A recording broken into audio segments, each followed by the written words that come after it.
Welcome back to the Natural Resilience Podcast. This is episode 6, and a very special episode with a very special man, Richard Moore, who is the founder and director of an amazing charity called Children in Crossfire. Richard, welcome, and thank you very, very much for joining the podcast. Oh, not at all. Thank you for asking me. It's great to be here. So the reason I asked you was about 3 years ago, I attended an event in Belfast. It was the Management and Leadership Summit in Titanic Hotel. And I went as a Celtic fan because Martin O'Neill was one of the speakers that day. And he was recounting tales of the UEFA Cup final. I had never heard of the charity. I hadn't heard your story yet. And you spoke first that day. And I remember, I still tell people it was the best keynote talk I have ever heard. Wow. And still is to this day. And I go to a lot of speaking events. And at one point during your talk, my eyes were filled up, and I remember thinking to myself, I'm not turning around in case everyone sees me crying. And I turned around and everyone else was crying as well. I think he got a standing ovation for what seemed like 15, 20 minutes. And I know the organizer of that event, and he still says that this day. The only mistake we made was putting Richard on first because everything went downhill. It was so good. So it's an absolute honour to have you here. Thanks very much. And I think you and your message completely embody what this podcast stands for. So thank you. Thank you. I suppose we'll go straight into your upbringing, Craigan Estate. We were talking off camera, Craigan Estate in Derry, a very working class, very proud area, but also impacted greatly by the Troubles as well. That's right. Well, the Craigan, as anybody's familiar with Derry or anything like that, Craigan's up in the hills just above the Bogside. So if you started in Craigan, you would just come down the hills of the Bogside, then the next thing you have is the city centre. But, when I grew up, I was born in 1961. So I can remember Craigan as a young boy being a very peaceful and lovely place to live. I remember even the bobby on the beat, I can remember also playing football on the street, You hadn't too many cars in those days, so you played football on the road, really. And so I can remember, us lifting the ball away, but somebody says there's a policeman coming because of, as I say, the ordinary bobby on the beat. And then what seemed like overnight to me, the Craigan became like a war zone. And so the Craigan was primarily a nationalist area. There was one or two families from say, the Protestant or Unionist community, but generally it was probably 99% nationalist area. And as I say, as a young boy, I was 8 or 9 years of age then, it just seemed like overnight the Craigan became like a war zone. It was incredible to watch the adults on the street digging up the pavements and breaking up the pavements and using the rubble to build barricades at the end of each street. There was hijacked vehicles, there was riots, shooting incidents, bombing incidents. Now, I'm sure they evolved over a period of time, but to me it just seemed like overnight. And again, sometimes people would ask me, was it frightening or anything like that? And to be honest, I didn't find it frightening at all. It was more exciting. The barricades at the end of our street, and I'm sure places like Belfast and other parts of Northern Ireland had the same experience. The barricades were your playground. That's where you hung around with your mates. And, and eventually the British Army were brought in and stuff like that. And you were watching the army armoured vehicles like Land Rovers, Saracens, all those things. Stuff you would have only ever saw on television. And there it was, live on our streets. So there was an excitement then, Wow. And as you're talking, I'm kind of imagining the newsreels you see of the late 60s, of houses burning, of Bloody Sunday in 72, of garrisons going up and the barricades and, police stations becoming fortified and army camps becoming fortified. And of course, one of those army camps kind of came back onto your school, or the wall of the army camp back onto the school. Is that right? I went to Rosemary Primary School, which was on the edge of the Craigan. And at that time, which was the 70s, the Craigan was a no-go area. So the British Army and the police weren't allowed into the Craigan or the Bogside. And that's what the barricades were all about. and you had vigilantes at night keeping an eye on the area to make sure the army or the police didn't try to infiltrate the area overnight or stuff like that. And as I say, the Craigan was on, or my school, Rosemount School, was on the edge of the Craigan, and beside the school was a police station. And because the police station was located where it was a target. The IRA, it was a target for rioters. So you'd shipped onto the bombing incidents and riots down there at the police station. Eventually the army were brought in to protect the police station. And they had these army lookout posts strategically placed around the police station to protect it. And one of these army lookout posts was facing in to the school football pitch. So it was about just a few feet from the school football pitch. Wedged in between a row of terrace houses. And I suppose what I remember was it was the 4th of May 1972, so that would have been just about 3 months after Bloody Sunday. So as you can imagine, Craigan and Derry and all that was a reasonably volatile area anyway. And I remember I went to school as normal on the 4th of May, 72, and it was a lovely, beautiful spring day, and not unlike the sort of weather that's out there today. The sun was shining, and I normally went home for my dinner. We always have our dinner at lunchtime, and so I always went home from school at lunchtime. And that particular day, I was asking my mum and my daddy, could I have the half day off, because my sister had just got a new house, and my brother, who was just older than me, he was being kept off to help her move house. And I was asking that I be kept off as well. Probably would have been more of a hindrance than anything else. But anyway, so I had to go back to school that day. And so I got out of school about 3:20. And there was a number of ways you could have left the school. You know, there was like official and unofficial entrances and exits to the school. But this particular day, for no reason at all, just whatever way whatever the flow was, we all began to make our way up through the football pitch of St. Joseph's School, which was the school beside us. And that let me out onto a gate at the bottom of Westway in the Craigan. And all I had to do was turn left, and I was up at the house within a minute. So we were racing along the bottom of the school football pitch, heading towards the gate. And I would remember we had to pass this British Army lookout post on my right-hand side. When I was about 10 feet away from it, the soldier fired a rubber bullet. And it hit me right here in the bridge of the nose. I lost the sight in my right eye, and I was permanently blinded in my left eye. So that's what I remember about the build-up to it anyway. The next thing I remember is I woke up and I was lying on the school canteen table. My music teacher, Mr. Giles Doherty, he heard the bang. He ran over and he found me lying on the ground. And he lifted me and carried me in and put me on the school canteen table. I just remember him saying to me, "What's your name, son?" And I told him my name was Richard Moore. So he got a bit of a shock. He knew me very well, like I was in his music class. But he wasn't able to identify me because of the extent of the injuries. And funny, recently I went down to see Judge Doherty. He's probably 90 years of age now.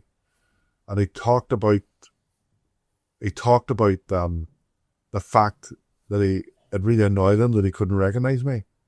And it was only, whatever it was, nights or weeks after the shooting incident, that he sort of woke up in the middle of the night and realised why he couldn't recognise me. I was just, my face was so badly disfigured. My nose was completely flattened. My eyeballs were out of their sockets.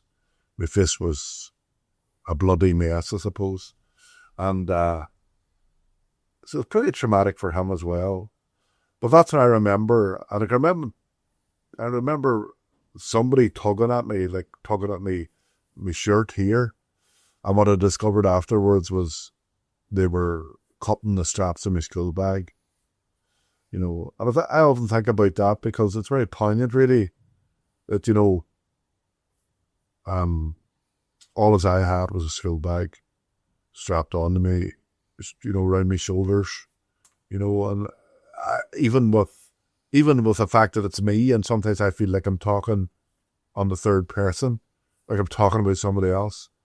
But even the innocence of that, in terms of having to cut off a child's school bag, and that scenario, it just brings it home that, the futility of it all. Yeah.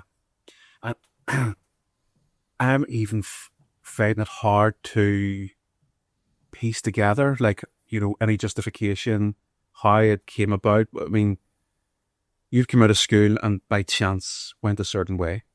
You've come up through the football pitch. Was there a riot ongoing? Was there trouble in the street that day? Or was it just one of those horrible incidents of fate? Should you call it that? Aye, well, there was no riot or anything. It's not like you were heading towards a riot or anything. You wouldn't have, if there was, you wouldn't have been aware of anything, and I wasn't aware of anything. It was a couple of hundred children getting out of school, all going in different directions. And running the way we went was always better because there was bankings, so you're running up bankings and then flat, and then run up another banking. It's just a bit more interesting terrain. It was not cheaper. You could walk in 5 minutes or 7 minutes anyway, though, just up through the football pitch. But so there would have been quite a lot of children about. The primary school just got out, and so that there would have been a group there. An army lookout post position at the bottom of the school playground, so it wouldn't have been unusual for the young people to shout something at the army. You didn't see the soldiers. You didn't even know if they were in there. It was completely and utterly, inaccessible from the school playground or anything. And so you didn't even know if the soldiers were in there, but you wouldn't have put it past it to shout, Brett Searcher or something, or maybe something a wee bit more colourful. And, that wouldn't have been unusual. And if somebody was able to grab a brick or two, they would have fired it, absolutely. And, it was a lot of rubble about the area there. But it would have been in a fleeting passing thing because your teachers kept an eye. They knew it was a potential flashpoint. So the teachers always kept an eye on that sort of route home. And, so that's why Jay Sturdy was on the scene so quickly with me. Because, as I say, it would have been, they were aware that you were running past an army lookout post, and there was, I suppose, a general mistrust in the area. So they would have always kept an eye on that. But there wasn't a riot that I saw, not at all. We were having a race. The army were there that long that you never really paid any attention to them most of the time. It was just part of the decor, the backdrop. Yeah. So, was there other plastic bullets fired that day, Richard? No, it was a rubber bullet, Kieran. And it was the only rubber bullet fired that day. Now, you see, Rosemount itself and that area is potentially very volatile. There's a junction there after you come out of the school gate where there was another army lookout post there that actually blocked off the entire road, so you couldn't drive down the road past the police station. You could only pedestrian access. So at that crossroads, there would have been riots and stuff. Where this lookout post that I was shot at, that was in a school enclosure. There was no public thoroughfare. It was a completely enclosed area. So there wouldn't have been any of the general public in there. The only people in there would have been school children. So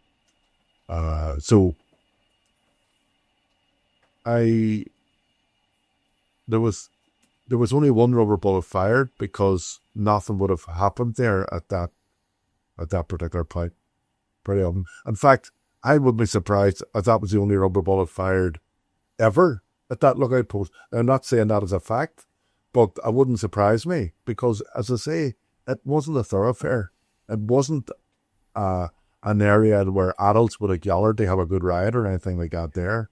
It was just a thoroughfare where youngsters passed. Yeah, and I don't think the word tragic does it justice, but you've been taken into the school, your teacher can't even identify you. When did your parents find out? I mean, what age are you, Richard? 9? I was 10 when I was shot. Yeah. I was shot on the 4th of May. I was 10. I was 11 in July, a few months afterwards.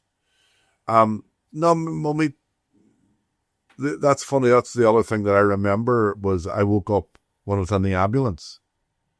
And at that stage, my daddy and my sister were beside me. Because as I say, I only lived a couple of minutes walk from the school. So somebody must have ran up to our house and told my daddy that I had been shot. And him and my sister came running down Westway and jumped in the ambulance beside me. And I remember my daddy holding my hand in the ambulance. He kept saying to me, "You'll be all right, Richard, you'll be okay." And at one stage, one of the ambulance personnel said to me, "Daddy, there's a woman outside. She's very upset. Will we let her in?" And my daddy must have said, "Look out the window," but he says, "No, it's his mother. Don't let her in." And he said that because he didn't want my mommy seeing me in the state that I was in. You know, my mommy already had a trauma that year. You know, her Bloody Sunday happened in January. Her brother, my Uncle Jared, was shot down Bloody Sunday.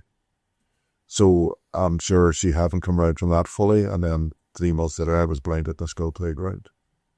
You know, so all of very innocent circumstances, all at the halves of the British Army. And for two people like my mommy and daddy who weren't political in any way, I couldn't even tell you this very day. Well, I couldn't tell you what their politics were. They were all into John Hume or maybe Eddie McAteer before that. But they didn't support violence in any way. They were two very religious people. They went to mass every day of their lives. And so, you know, Mick will say the rosary in the house every night and stuff. But so my mommy and daddy were two of the most softest, innocent, non-violent, loving, caring individuals that you could ever meet in your life. And for the world to be turned upside down by me being shot and blinded, you know, they must have wondered, what the hell did we do to deserve this? Yeah, I can only imagine. And I can only imagine the conversations that took place within the four walls of the family home. Well, you know, my brothers would tell you, one of my brothers had said, you know, they just had to get out of the house. They could never stay in the house. Just the atmosphere in the house was terrible. See, my mommy really had a mental breakdown after I was shot, although I was never diagnosed, but she did. My mommy was found, you know, my mommy was very proud of her appearance. Like most people are, but most women are, let's say. But my mom was very proud of her appearance, and, you know, she lost interest in herself. She was seen walking down the middle of the road in William Street in Derry, which in those days was like a main street, main sort of thoroughfare in the city centre. And she'd stand in the middle of the road or walk in the middle of the road talking to herself and stuff. I can remember when I got out of hospital, like I was in my bed at night and my mommy would come up and be beside my bed. And she thought I was sleeping or I was pretending to be asleep or whatever. And she'd start to say her prayers. And then the prayers would just get out of hand. And she would start, you know, crying out of hand, really, and sobbing. And she'd be saying things like, "Look at him, God. He's only a 10-year-old boy. Please give him back his eyesight. Please give him back his eyesight." And she'd be pleading with God to work a miracle, really. And then I'd pretend to wake up and she'd kind of pull herself together then. So, like, and then my daddy, you know, funny, I was just talking about my daddy the other day to somebody else, and, you know, my daddy, like, he had me to deal with. My daddy was a very practical man. He was an unemployed shoemaker, but he sort of relied on the advice of teachers and doctors or priests and all. My daddy just took the advice of other people and released everything. You know, people who he thought were more intelligent than him and knew better than him. And, you know, he had a very clear plan for the rest of the family. You know, my brothers, he made them all get a trade. No, there were 9 fellas in our house. 7 of them were older than me, and 3 sisters who were all older than me. And his big thing was they have to get a trade, whether it be a bricklayer, whether it be a plumber, whether it be a butcher, whether it be a shirt cutter, because that's how how my daddy saw them being secured for the future. And then I was blinded, and I just think he must have wondered, about, what am I going to do about Richard?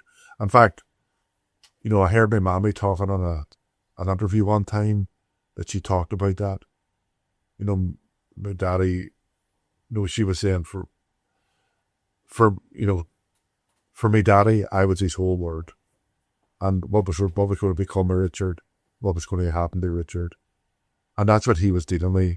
And then he was dealing with my mommy and trying to deal with the fact that she wasn't coping very well. On top of a family of young men and young women who were obviously not happy about what happened to me and what happened to my Uncle Jared, and trying to keep some kind of lid on things, So for both of them, it was very difficult, I'm sure. I can only imagine. And this is the thing with trauma. There's a ripple effect to it. It's not just you that were impacted that day. Obviously your parents, your siblings, your community. Well, that is true. Like when I talk about a rubber bullet doesn't stop traveling. And it doesn't stop at the person that hit. And that's the reality of it. When that happened, their young boys blinded via an incident that there's no justification for. Did they seek justice? Was there an inquest? Was there people demanded results? Like what was kind of the aftermath of that, Richard?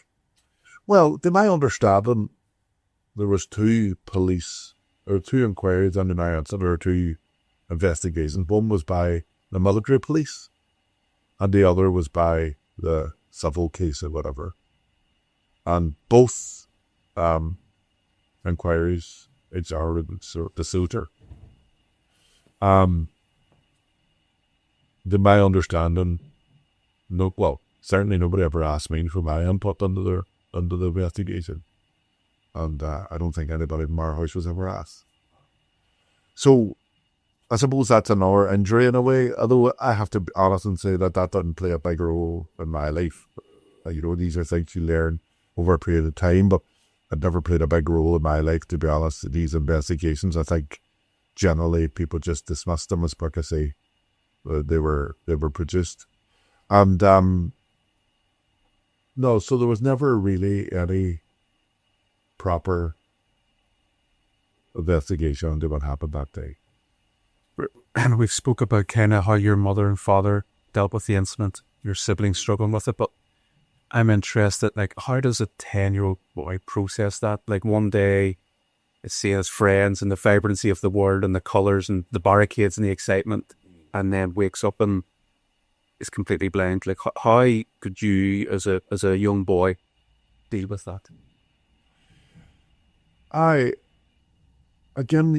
I look back at it, I think I'd be amazed at it myself in a way, how a 10-year-old boy could cope with losing his eyesight in such a traumatic way.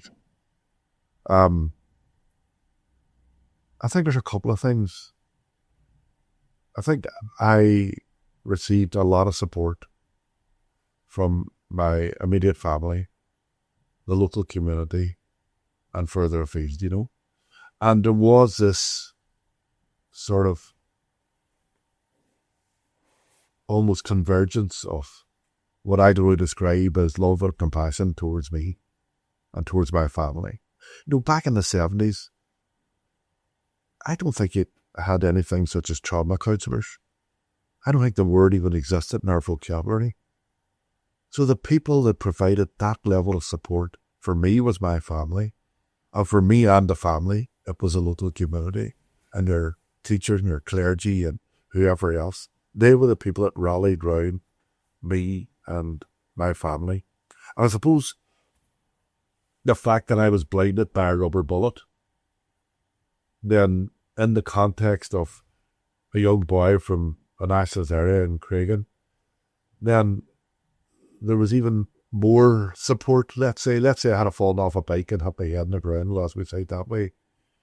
I think that maybe, potentially, there mightn't have been as much sort of cushion of support. I don't know. There was a sense of injustice.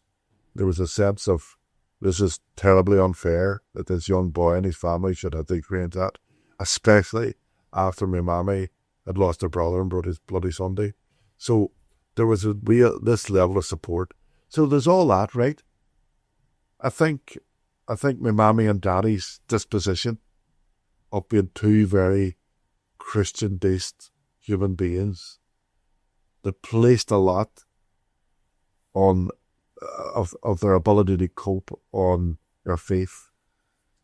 And I think, they wouldn't have sort of, they wouldn't have they weren't Bible punchers or anything like that there, but that would have been implicit in our home, and that gentleness. But there was a gentleness, but there's a real strength about it as well. Like I can remember one of my brothers out in the kitchen with my mammy, and I was sitting in my living room. It's a small house, you could hear everything that was going on. And, I was long out of hospital, and my brother was 17 at the time, and he was out in the kitchen, and he was shouting at my mammy, and he was saying there, they murdered my Uncle Jared. They blinded Richard. It's time to get our own back. And my mammy says to him, if you want to help Richard, go on there and help Richard. But you're not helping him by hurting somebody else. Wow. So that was kind of that.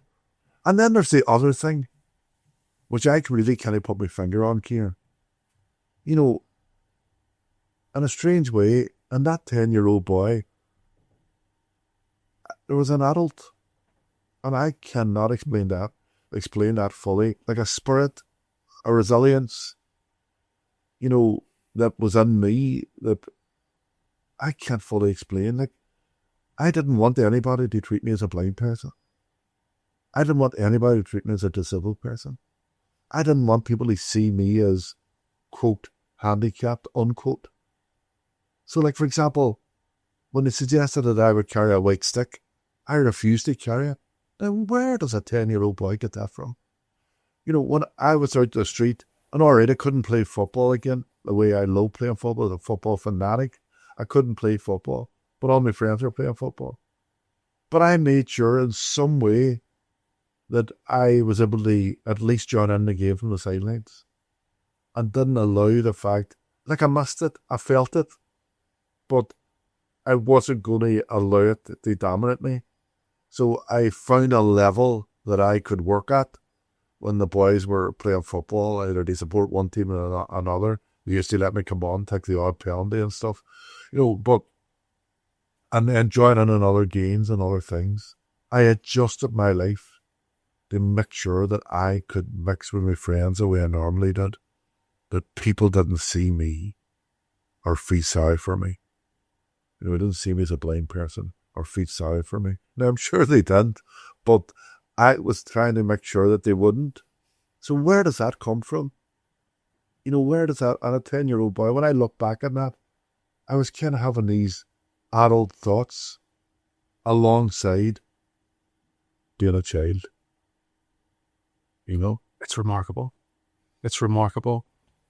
Do you think that trauma and that tragedy almost forced that expression of spirit?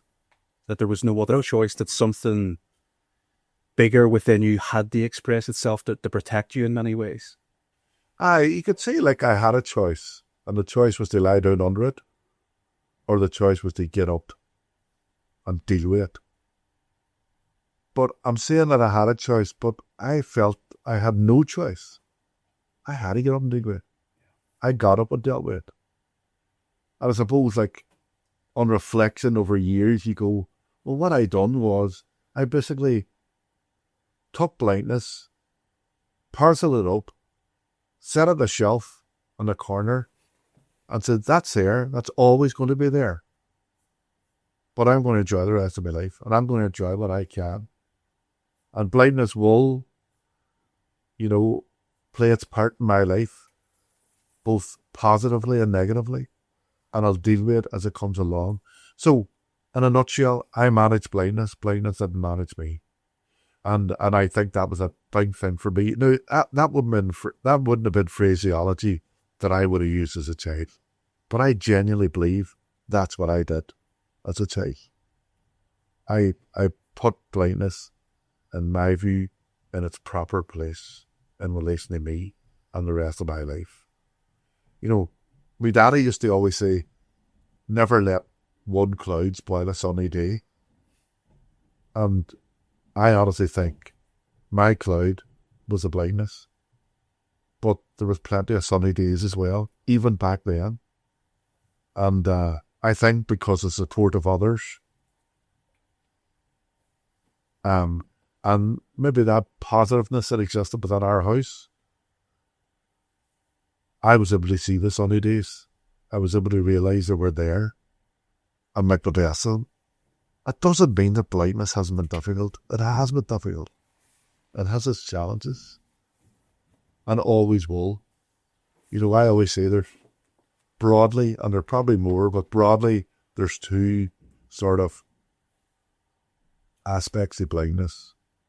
There's the emotional side, and there's the practical side. So the practical side is, you know, Ursa, who's a colleague of mine with Children Crossfire, brought me in here today. And if she doesn't come back, well, I'll be sitting here sometime tomorrow as well, if you're still chatting away to myself. But, and then there's the emotional side, the things you miss, not being able to see, like their children. You know, both my parents are dead now, so I miss not seeing photographs and stuff. And then you miss things like daylight. No, funny, that's the thing I miss most is daylight. So that's the emotional side of blindness. And I've learned over the years that it's a moving target. You know, you're always dealing with something that blindness will throw at you. And you just have to have the mechanisms to be able to cope with it. And now as an adult, I think, well, I'm an adult, I think like an adult. I can manage things. So if I come across an issue, I just manage it. I love that mindset, Richard. I love how you've packaged that. I love how you've went through life with that. It's still so fascinating how a 10-year-old boy was able to initiate that. It's really quite something. That, I mean, going into, was there a point going into your, you know, this happened when you were 10, was there a point, early teenage years, can you remember when you accepted, okay, I'm blind here and I have to deal with this? I have to make the best of it. I think I accepted it. Like, I was from the moment I knew I was blind. And I mean, I was told about a month after I was shot. My brother Noel took me for a walk up and down our back garden. And up until that point, I thought I couldn't see because the bandages on my eyes were preventing me from seeing. Wow. And Noel took me for a walk this particular day, and he said to me, did I know what had happened? And I said, yes, and you was shot. And he said, do you know what damage was done? And I said, no. And that's when he told me that I would be blind for the rest of my life. Now, at that moment in time, I literally took it in my stride that day. And it didn't impinge on me at all. But then that night, when I was in bed on my own, I cried about blindness. And I cried because I realised for the first time that I was never going to see my mommy and daddy's faces again. And that might seem strange, but, you know, the 10-year-old, that's the boy, you know, and you don't think about jobs or education or any of the adult things that you would imagine are important in life. All that I felt was this enormous sense of loss. I was never going to be seeing mommy and daddy's faces again. And I cried myself to sleep that night.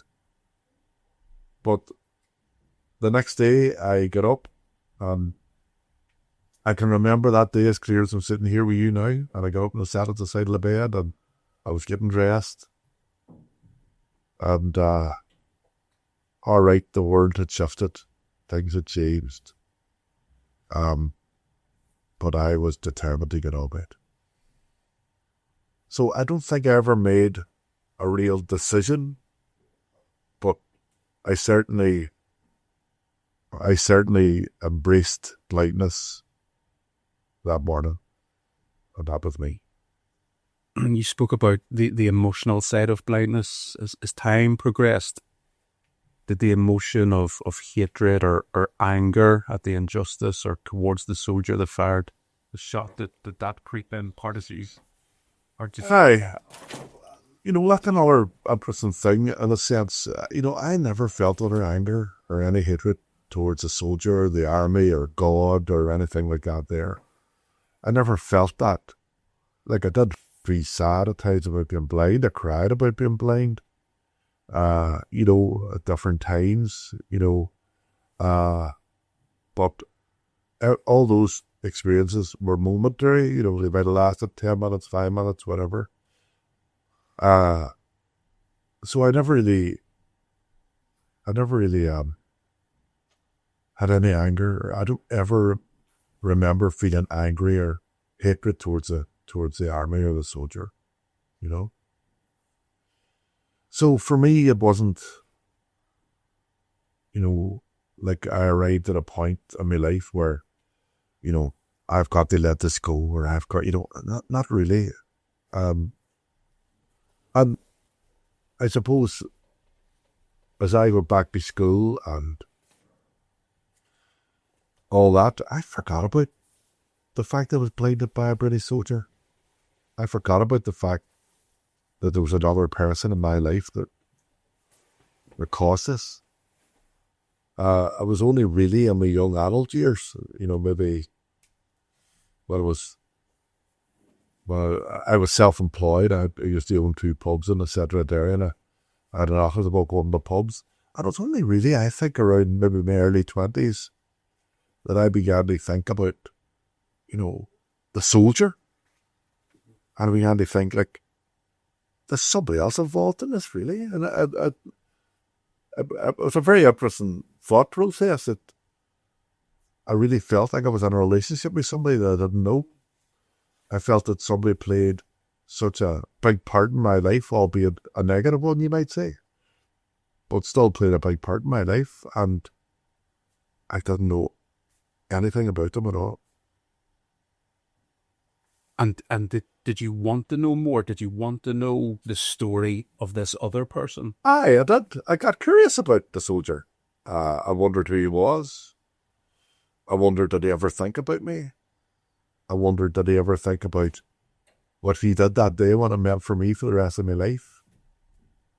I also felt, look, I wonder, has he been impacted by it? And the last thing I wanted was the soldier to be a gibbering wreck or somebody who's been negatively affected by what happened that day. So I didn't want that or anything. So I was curious about him in a variety of ways, and I just wanted to meet him, really, And did you try and do that, Richard? Did you reach out through channels to meet him, or did you to him? Over the years, I would have been speaking to journalists and stuff, and I said to loads of journalists, I would love to meet the soldier sometime. And then they would have went. I personally didn't do any sort of tracking down or trying to find a soldier. But I said to the journalists, and then they would have obviously went and tried to find stuff out. But and the journalists that come back to me always said that they had a brick wall. Security was too tight. I didn't know the soldier's name. I knew absolutely nothing about the soldier. So, like, I kind of just accepted that too. That's it. 25 to 2 years. And how, I mean, how did that impact you? That this, as you put it, this person had such a big impact on your life. You felt a relationship or a connection with them, yet you didn't know them. You didn't know anything about them. Was it a case of burying that, or did you pursue that, or how did that kind of unfold, Richard? Well, I mean, no, I didn't think about it. I didn't think about the soldier, and I suppose I didn't I wasn't overly preoccupied by it or anything. But, I always felt that there was somebody out there that played such a role in my life, the person I am, the life that I've had, the challenges that I've had, and the positive things I've had. That person was part of that. So I always felt there was a shadow there. It felt like we were looking under a shadow. And, there was a person there that played such a key part in your life. And so when you thought about it, that's what I thought. But I didn't think about it all the time. There might have been a time when you would have thought about it now and again, and then you would have went on for years without thinking about it at all. There was times I used to arrive on army checkpoints in Derry or walk past the foot patrol, and I used to think, I wonder is he among them? I remember when Motormad happened, which was like 74, when they ended the no-go areas, and every street in the Craigan there was soldiers, and I remember wondering, was one of them the soldier that shot me? So, you do have your curiosities, and as an adult you think differently as a child, but as an adult then I was just often wondering about the guy, and then I wondered, was he even alive? But all along I was of the impression that the person that shot me was probably 18 years of age, a young, barely a child himself, basically frightened out his wits in an army lookout post on the edge of a no-go area. And then what happened was the BBC commissioned a documentary they made about my story, and a company in Belfast called Hot Shot Films, run by a guy called Brenton Byrne. They come and chatted to me about this documentary. And I said the same thing to them that I said to many journalists before that. I was in 2004, 2005. I said, look, I would love to meet the soldiers someday. And they were able to track him down. And so then they told me they had the name of the soldier, but they couldn't give me because obviously security reasons. So the plan was I would write him a letter, which I did. I wrote Charles a letter. You call him Charles, and I wrote him a letter. And, in that letter, I tried my best to convey a positive message that he had nothing to fear from me, that I got on in my life. I was a very happy and contented blind person, and that I would just love to meet him, and that sort of thing. And the letter I got back from Charles, they hand-delivered it to him. And the letter I got back from Charles about 3 weeks later wasn't anywhere near as nice. Not at all. And it was cold. And it was a bit of a shock to me and a shock to my family, And I remember when my family were reading the letter in the kitchen, they were crying. Because of the things, because of the way he's expressed himself and that. And I suppose what he said in the letter was things like that he felt justified and that he never felt guilty. And I know that's hard to read. Oh, yeah.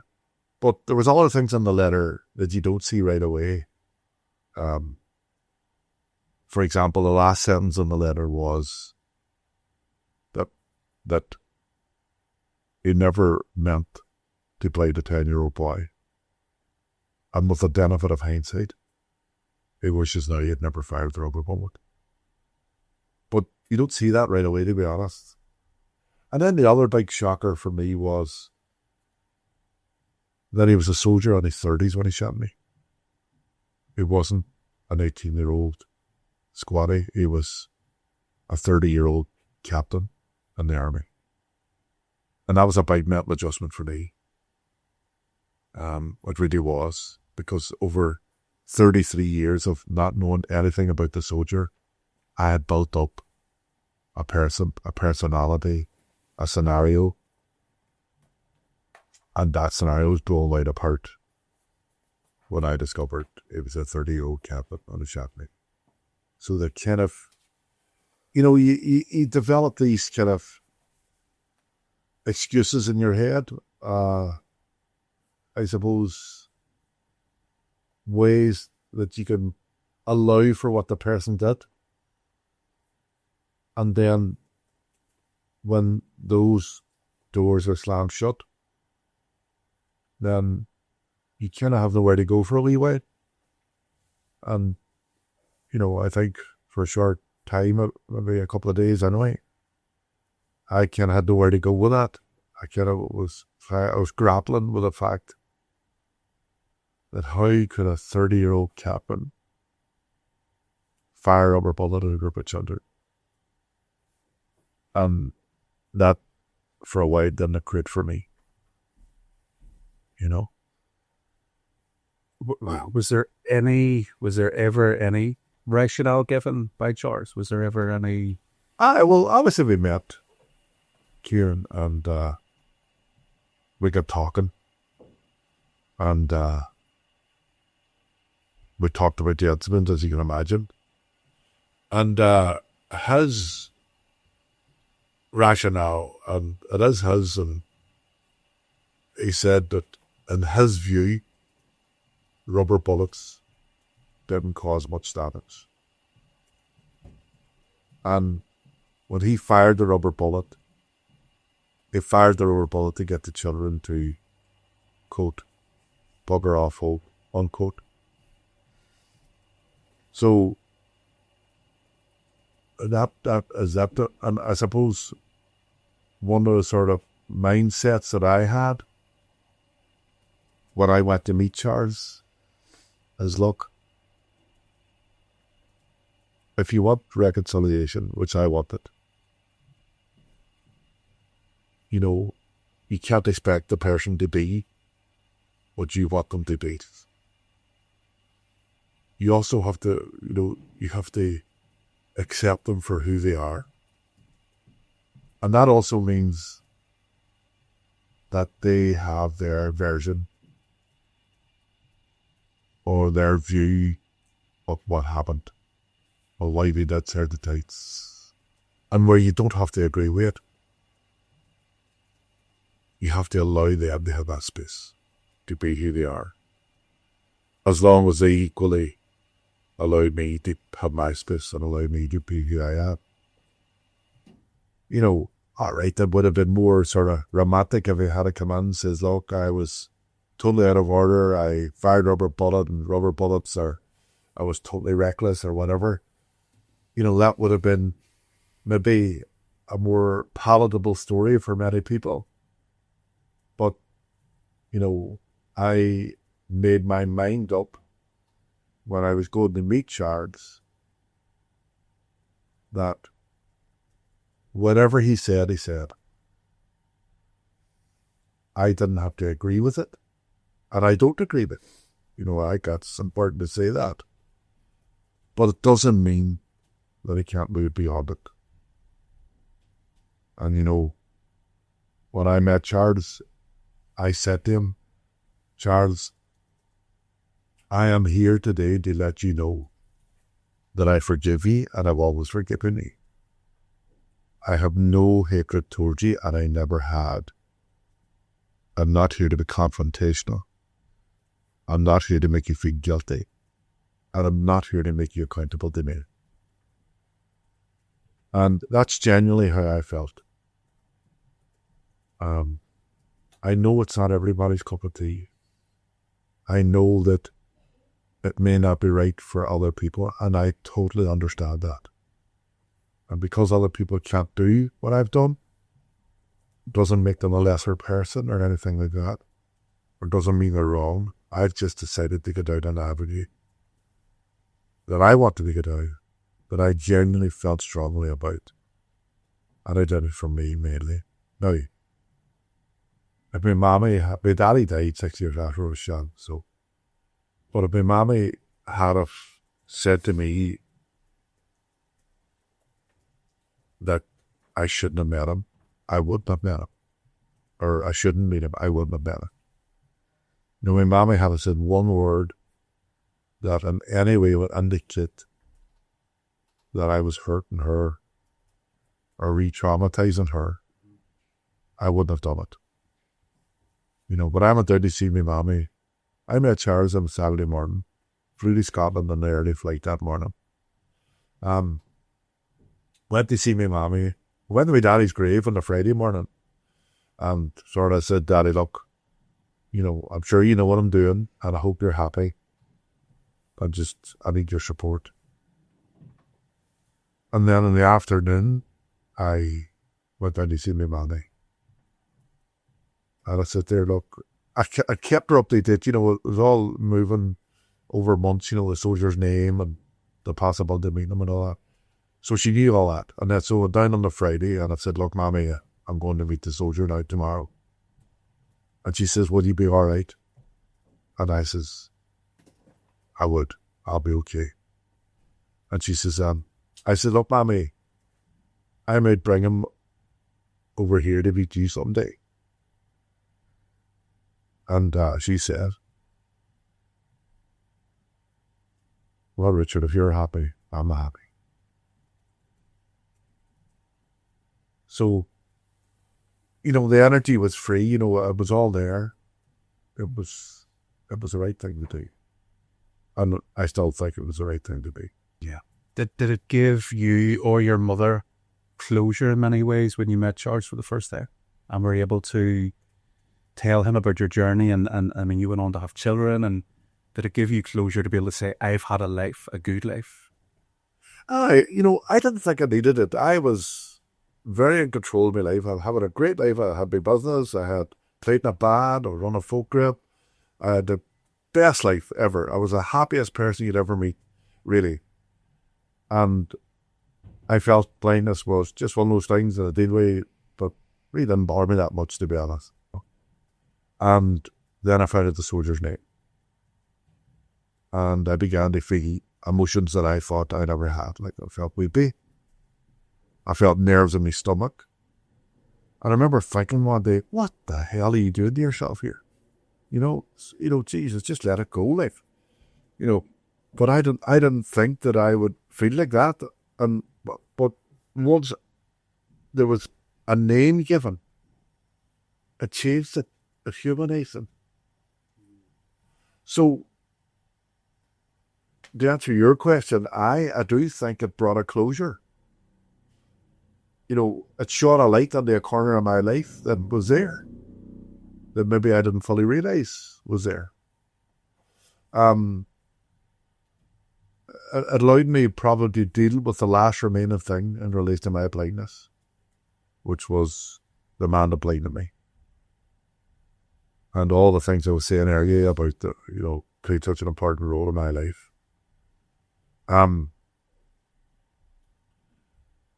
You know, but, and then they go and meet somebody, and I suppose it's, you're talking about issues around conflict and all that too, but, you know, they go and meet somebody that,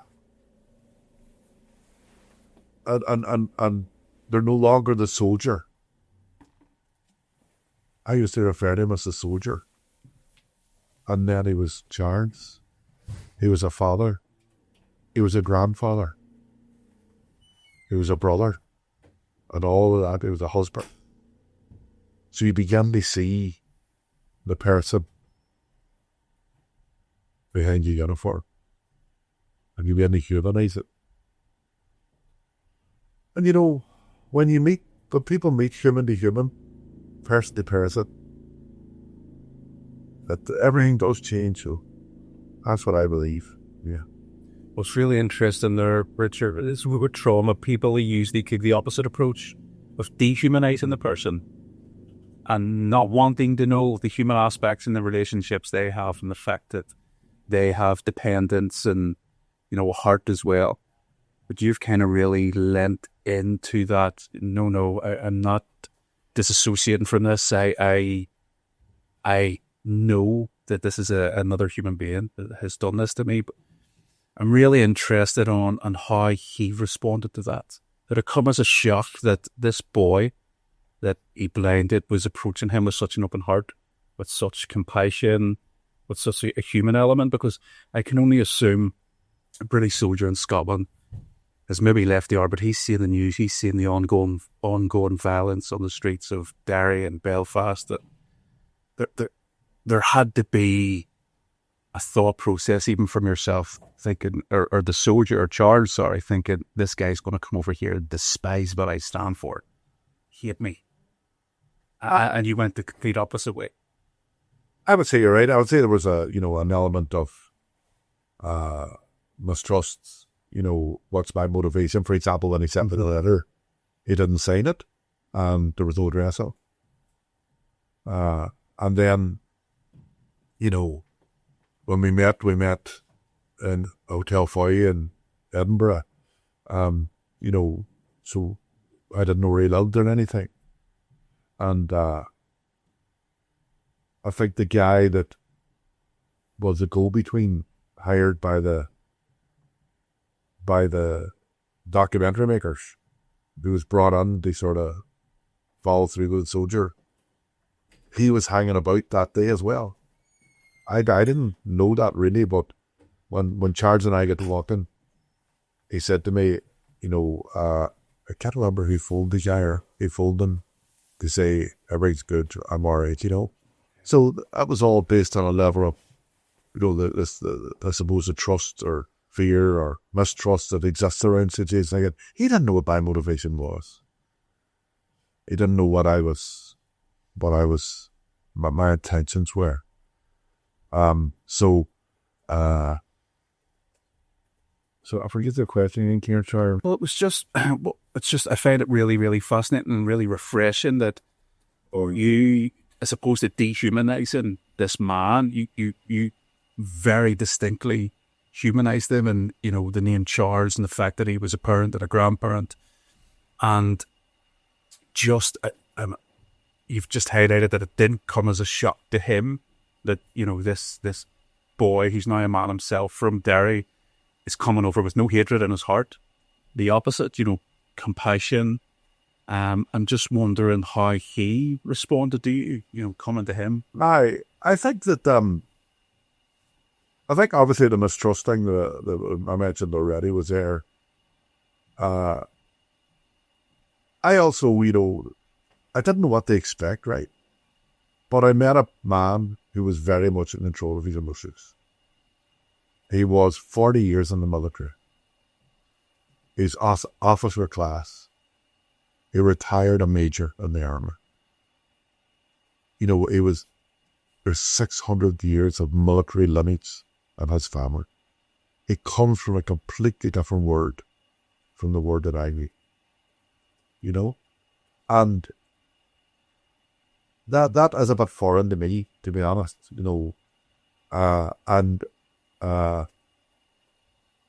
so like I said earlier, I didn't want the soldier to be a gibbering wreck. Well, I got exactly what I asked for. It wasn't a gibbering wreck. But I think that maybe there's a military training, there's a military conditioning. I don't know. I can't say that for certain. That, they have their own way of rationalising what they do in a conflict type situation and how they cope with it and move on. I don't know, but I think that maybe Charles had this blind man sitting in front of him that was blinded by him as a 10-year-old boy. And I think it possibly was new territory for him. Mm. And for example, Charles never apologised. If you had asked Charles, "Are you sorry?" he would have said, "No, I never been asked to apologise, nor do I feel I need to apologise." And I never asked him to apologise. But he would have said that. But it was 6 years after I first met him. We were sitting in a hotel foyer in Derry this time. So he came to Derry in the end? Oh, we've been to Derry quite a few times. And we were doing a talk the next night up in the Craigan, me and Charles. Wow. And I said to him, the sorry question is probably going to go up Charles. And he said, "Richard, I am sorry." And that was the first time that he apologized to me. I never asked him to apologize. I didn't need him to say sorry for me.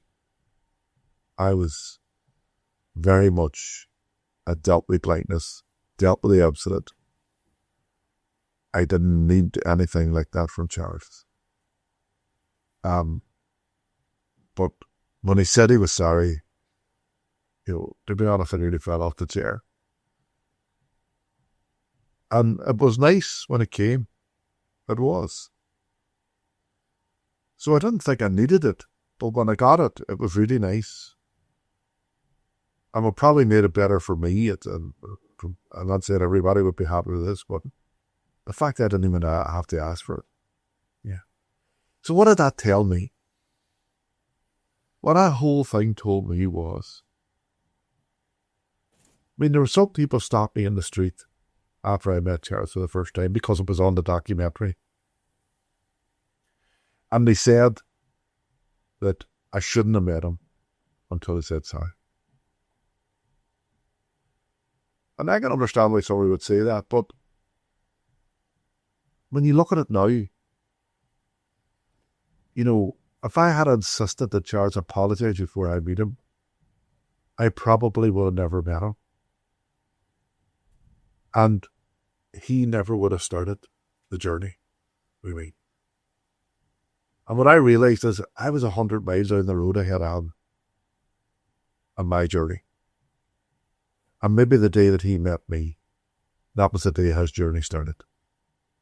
And it took 6 years for him to feel comfortable enough to be able to say sorry. Because to be honest, I always felt he was sorry. All the conversations that we had up to that point, I felt he was sorry anyway. He just couldn't bring himself to say it. So, meeting Charles allowed Charles to begin a journey, I think. I think meeting Charles probably allowed him to begin to get in touch with the human being that's in him as well. I'm not saying he isn't human at all, but, there's a conditioning, I think, that comes with military. I could be talking rubbish, but this is my opinion. And I think that he, when he met the victim, when he met the person that was at the wrong end of what he did, then I think it's bound to challenge you in some ways, of course. And, he invited me over to his house, and I went back over 3 weeks after that first meeting and stayed in his house. And, again, how could it not impact on you? If he's having to gay me around his house, if he's having to make me breakfast and put milk in my tea or whatever, all those things, escort you to the bathroom, there are things that, like any human being, even if you weren't a person blind to me, would find unusual, or it would have some, resonance somewhere within within me. So how could it not resonate in Charles? But I didn't force it. I was just me. And Charles was who he is. And I'm glad about that. I'm glad he didn't try and put on a front. I'm glad he didn't try to be somebody else. I'm glad I got the real McCoy. And he didn't try to sort of sugarcoat anything. But I had the mental strength to be able to deal with that. Maybe others wouldn't. And I think Charles accepts that what happened that day was wrong. I've obviously listened to your story before in person and online, and have always struggled to see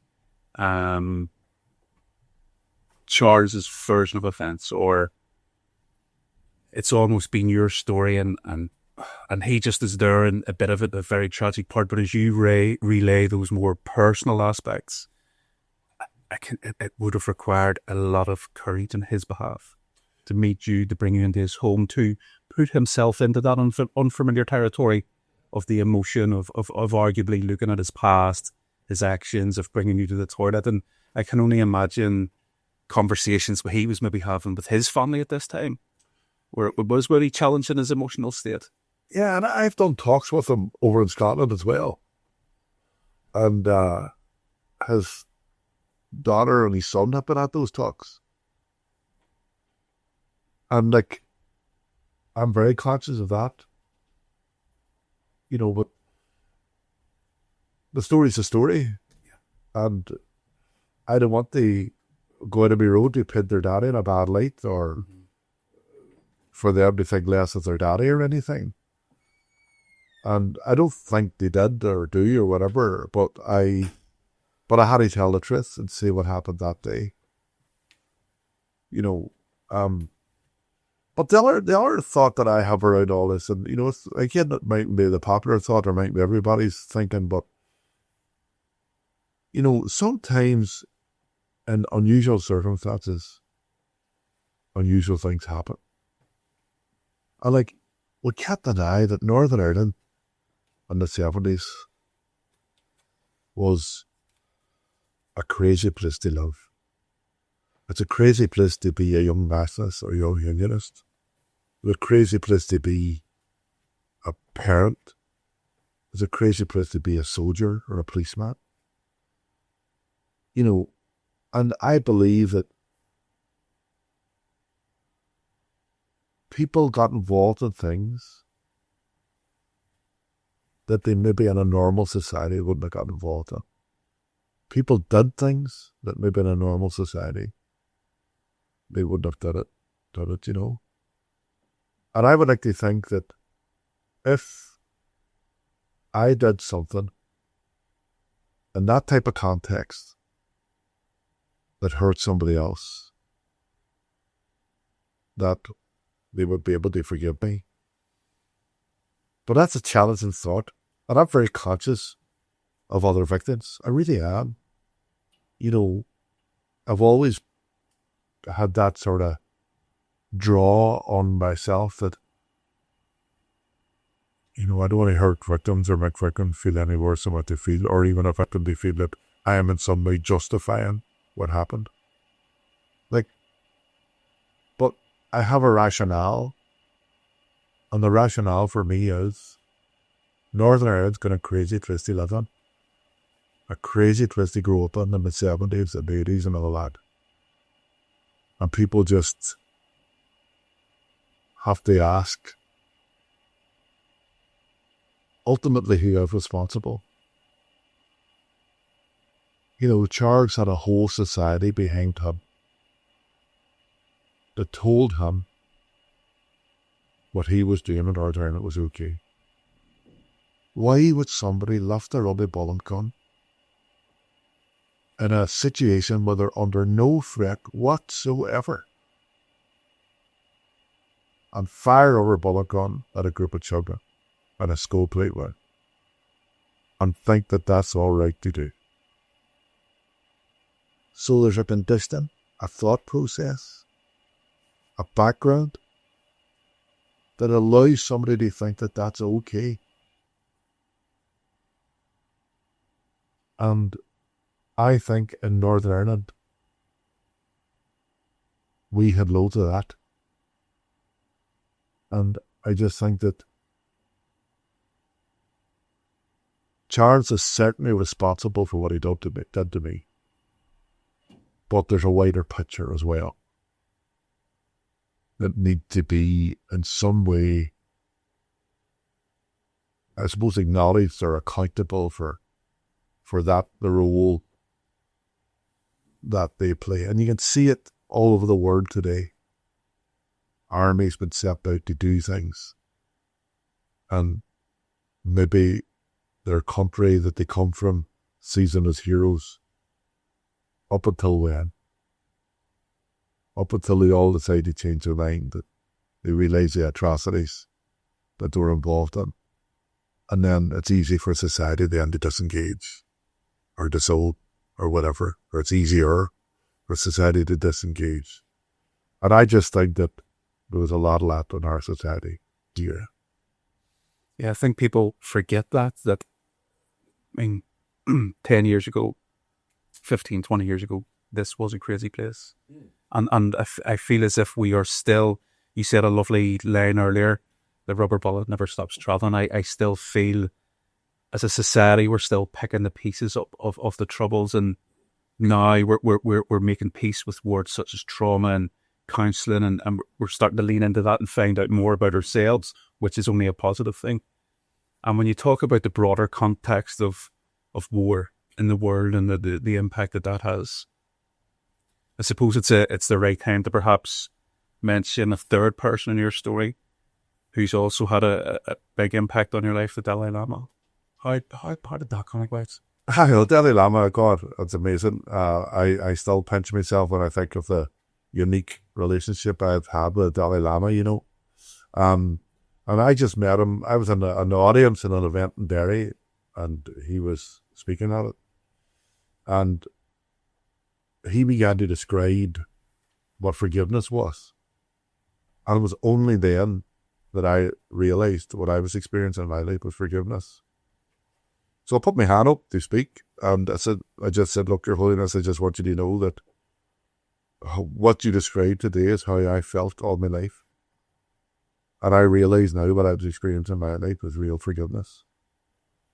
So he was obviously pleased with that, and all that, and we joked back and forward that, but as then I ended up sitting beside him. Somebody organised it, I don't know who. I ended up sitting beside him for lunch, and we got talking more about the story and that, and he invited me out to India and all that sort of stuff. And so when I met Charles, I wrote to the Dalai Lama. There was a motive in why I wrote to him, really, and it wasn't to let him know I met Charles, although that was the opener. I sent him an email to say, no, I just want you to know, I think it was a fax. I said, I just want you to know that I met the soldier, and it was an amazing experience or whatever. And then the last paragraph in the letter says, and by the way, Center and Crossfire is celebrating our 10th anniversary, and we would love you to be the keynote speaker. And he'd come back and say, yes, he would.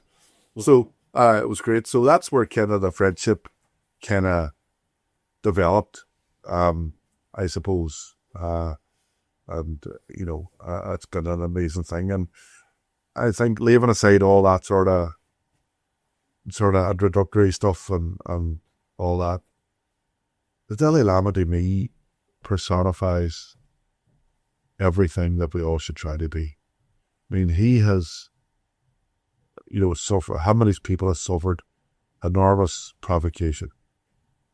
You know, he's lost his country, and he's living in exile, and there's a whole nation of people there that look to him for leadership. And in some situations, the obvious answer might be, let's take a gun or a bomb or whatever, but not him. And he's held out the hand of friendship. He's conveyed a message of peace and forgiveness. and compassion and forgiveness. And, and I've went out to India and I've been in the Tibetan school, children's village, I've been at the schools and stuff. And, to see how he has influence, has impacted there, and has impacted the rest of the world too, and certainly me. I think he's an endangered species in many ways. Yeah. But the other lesson from that, Kieran, for me is the role that we all have to play, in the lives of other people. What you say, what you do, in front of your own children, to other people, can influence them. And I think we all have a real responsibility to make sure that we don't perpetuate this hatred, sectarianism, anger, bitterness that can destroy the lives of generations in the future. The story I told earlier about my mommy saying to my brother, if you want to help Richard, go on there and help Richard, but you're not helping Richard by hurting somebody else. I think my mommy, in a way, drew a line in the sand and basically said, we're going to do something different here. And the anger's got to stop. This feeling for revenge has got to stop. And I think that's what the Dalai Lama does. We spoke about like a ripple effect of trauma, but there's a ripple effect of love too, really. And it's very clear that, you have forgave Charles and there's compassion towards him. Would you go as far as saying you have love for Charles? I care about him. I do. Maybe it's not the Derry man thing they do, talk about love and all that for a soldier, but I do care about him. And sometimes I do feel sorry for him. Because, let's be honest, I have the high moral ground. I was a boy, 10-year-old boy. There's nothing around my story that would ever justify what Charles did. What Charles did was wrong, unjustified, unjustifiable, outside any terms of engagement that you would try to invent. And I'm standing there and he has to hear my story. And I wouldn't like to be sitting at 80 odd years of age, which Charles is, knowing that I blinded a 10-year-old boy. But at the same time, I don't want Charles to be sitting at 80 odd years of age, beat himself up over it either.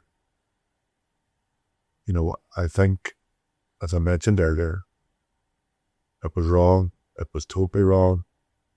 But, it's time to move on, and it's time to learn from it and recognize that sometimes these things happen. And to try and navigate a way that's far better. And so I hope, and I'm pretty confident Charles is all right with it,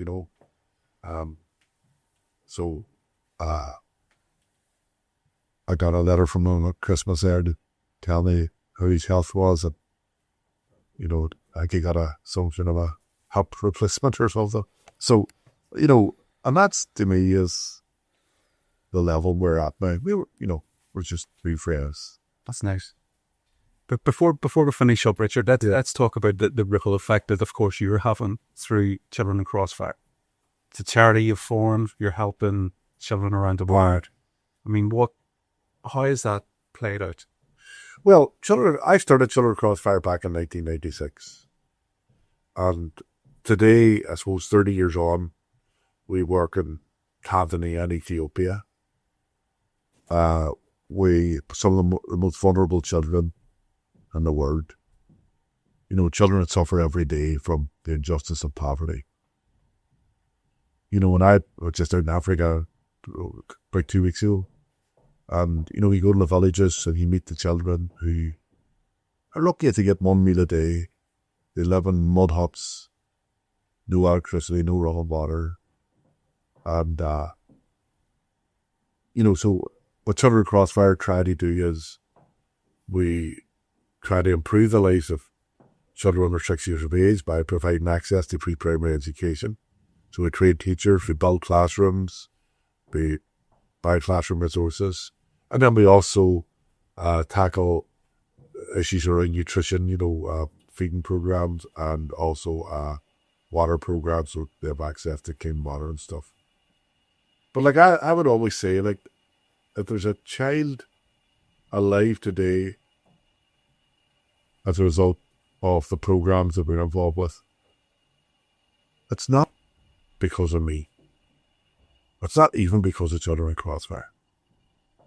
It's because of those people in my life that showed me what real love and compassion actually was. My mommy and daddy, my brothers and sisters, my friends, my community, all those people who went the extra mile to make sure that I was at no disadvantage, to minimise the impact of blindness I could.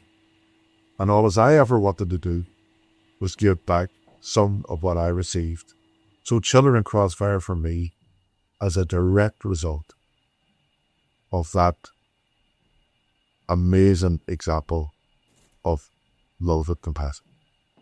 There's a phrase I love that says, it takes a village to raise a child. And I mean, this just personifies that. I think it's a wonderful, wonderful way to end the conversation. Just that the answer always comes back to love. And sometimes you have to get to that through forgiveness. But Richard, thank you very, very much. I'll try to earn your indoors. Thanks very much. And the pleasure.